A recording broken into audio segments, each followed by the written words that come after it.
going on? It's your guy E2 and welcome to another installment of Bad Format Audio Assistance. And in this tutorial we're going to go in depth with the who, what, wheres and whys of equalisation. 5 easy steps and you're going to become a master of EQ. So let's get stuck in. So step number 1, understanding the history of EQ. We're going to dive into why it was created, like what was the need for this invention. So because this is an audio tutorial, we're going to talk about the people who created EQ for audio purposes. And I'm not disputing that EQ was probably invented for, I don't know, some radio transmission in World War I or II, I don't know, but we're just going to stick to the audio aspect of it right now. So George Mossenberg, an inventor from Baltimore, invented the parametric EQ in 1972. And whereas volume is used to turn up or down the signal of the total track, the parametric EQ allowed us to pinpoint a specific frequency and to alter that in volume to it, to be able to turn it up or to turn it down. So it's not the whole thing like volume, it's just a section, and this is the power of EQ. So there's 3 aspects that the parametric EQ allows us to control. So it's the primary frequency, what we call bandwidth, and the volume of that frequency to either make it higher or lower. And then there's the Q, which stands for quotation, which allows you to affect frequencies surrounding your primary frequency, or to make it a little bit more narrow, so only that frequency is being affected. So in a nutshell, parametric EQ allows you to pinpoint a specific frequency, to change that frequency in volume, and to change the quotation, so to affect frequencies surrounding the primary frequency. That's basically it. So now we understand who invented it and what it was invented for. Now we can move on to step number 2, which is understanding the different types of EQ that's out there. So EQs come in many shapes, different forms, and created for different purposes. For instance, we have the graphic EQ that allows you to monitor the volume of a frequency visually. Then we have the parametric EQ that we just covered in the last step, that allows you to pinpoint a specific frequency and to change it in volume. And last but not least, we have this semi-parametric EQ. It's very similar to the parametric, it's just that it doesn't allow you to change the bandwidth, aka the priority EQ. So you'll probably have like a set number and you can alter the volume of that set frequency. Equalizers come in many shapes and forms. It comes in hardware and software, and there's a big debate in the music industry on whether the hardware sounds better or if the software sounds better. But my personal experience, I feel that hardware gives it a bit more of a feeling, a bit more of a weight to it, and software, it's you can achieve the same sound from when you become intelligent with your hearing. You can pinpoint what you're after, and you can always alter that in software. So yeah, it's an ongoing debate. So step number 3 is the difference between post EQ and pre EQ. Now this one's easy, you can get your kids involved in this one. So pre EQ is basically, it's a dedicated setting, so you'll probably have your hardware or your software set up and you run your vocal through that EQ setting. And post EQ is basically having the vocal and putting the effect on it after. So you'll have the vocal run through, you'll have it on your DAW, and then you put it in post. So it's different. I'm a man that leans to post because it's not dedicated. If you like EQ at your house and then you go to like one of your friend's studio, you pay for some studio time, then sometimes you can have a bit of issues, like you probably have EQ'd out the low end a bit too much, and with post it just gives you a lot more flexibility. You can always change it, you can always go back. So yeah, each to their own. So step number 4 is, when is EQ used? When do we use EQ? So at this point you probably understand EQ better than your music teacher, than anyone that's been using it for a while, because who knows who invented it and what it was invented for. We just utilize these things, don't we? So well done. So I think it's about getting practical with this knowledge right now. So let's see where EQ is used. So as we covered in the first step, we understand that the parametric EQ was invented to pinpoint a specific frequency and to boost or to lower it, and to affect the surrounding frequencies of the primary frequency. And literally that is it. It's not that deep. So yeah, all you gotta do is understand that EQ is there to either boost or to cut the volume of specific frequencies.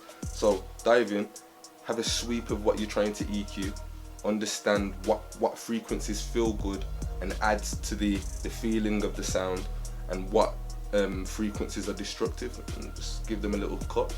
Or you could just give the good ones a little boost. Another way EQ is used is as a filter. So in most songs they'll have a break, and they'll have like a bridge, and you'll hear like the drums or the melody fade out, and this is what EQ is used in conjunction with automation. So they'll have a setting where the top end will fade out, it'll probably just leave the low end, or vice versa, and it sweeps back into to give a bit of a momentum to the drop. Equalization is also used in mastering, like very heavily. I think the mastering engineer is probably the most avid user of the EQ, aka equalization. So yeah, mastering, you should always have the EQ first, even a few if you have to. Just making minor adjustments, not big adjustments. Just listening to the arrangement and just cutting what's not good, and boosting if you have to what is good. But I'm just a person who cuts what's not good, and that kind of leaves room for what is good, if you get me. Equalization can also be used to cut floor rumble. So if, like me, if you record in a booth and like the artist gets a bit hyper, if you listen to the audio, sometimes you can hear a bit of the floor rumble. So with a bit of a low end cut, that can solve the problem. So EQ is used in a lot of ways, but primarily it is literally just to cut or boost sweet frequencies or bad frequencies. That is literally it. Never overcomplicate it, never. Just allow yourself to grow into a complicated situation. Make it simple in your mind, and you will grow to that point, I promise you. Alright, so step number 5, use your power wisely. Do not abuse EQ. Don't do it, because it will literally make your song sound over-processed, and no one likes an over-processed song. Be simple with it. Make little cuts, little boosts if you have to. And with EQ in this day and age, there's just so much of them, and all of them look very like attractive, aesthetically pleasing. You just want to use them. You can't wait to go in and just draw it out for no reason. I know I'm guilty of that sometimes. So what you really have to try to do is rely on your ears, never rely on your eyes. Your eyes will lie to you. Just use your eyes to execute the decisions that your ears have made. So if you hear that something needs a boost or a cut, then use your eyes to execute that. Never look at the analysis and say, oh, la la la, because sometimes it can depend on the room that you're in. There's so much factors, so try not to rely on your eyes, more on your ears. Never try to reinvent the wheel either. These presets out there are brilliant, and they're created by people who literally know what they're doing. So if you're just starting out on the EQ, use these presets and learn why is it that these presets are working, what is it, and then just have a little play around. Don't be dedicated to the preset, because obviously it wasn't created for your sound. But if it's a bass preset and you're using a bass, why not? And just alter it to your sound. And remember, always try to use good sounds. Don't just use EQ because you feel like that needs to be on your track. Sometimes it's not. There's some brilliant sounds out there that are already EQ'd, and by you applying your equalization onto it, it just kind of dilutes the sound sometimes. So listen to it and only apply what needs to be applied. Now this is a little trick that I use. Logic has something called the match EQ, and when I'm mastering a song, I try to like always have a reference song. So what I'll do, the match EQ allows you to take the frequency arrangement, like the volume arrangement of an industry standard song. So you can literally put the match EQ, play it, and it will capture that frequency arrangement in volume. And then what that allows you then to do is apply that to your own song. So it will kind of match the low end level, the high end level, and before you know it, you've got an industry sounding song basically for free. So that's the video, EQ in 5 easy steps. And I'm not in the business of wasting people's time, so I really hope that you learned something from this. You can take something away and apply it to your musical arrangements. I'd love to hear what you've got to say. What if you've got any questions, just drop a comment below. Please, please, please like and subscribe. I'm just like you, man. I'm just trying to do my little thing, but I try to take time to make these videos to allow people not to fall for the same mistakes that I did. So yeah, like and subscribe. It motivates me to do more. Please let me know what's going on out there. Let me know if you know anything about EQ that I've missed or I've said anything wrong. Hey, it's an open forum. Let's talk, man. Let's talk. Okay?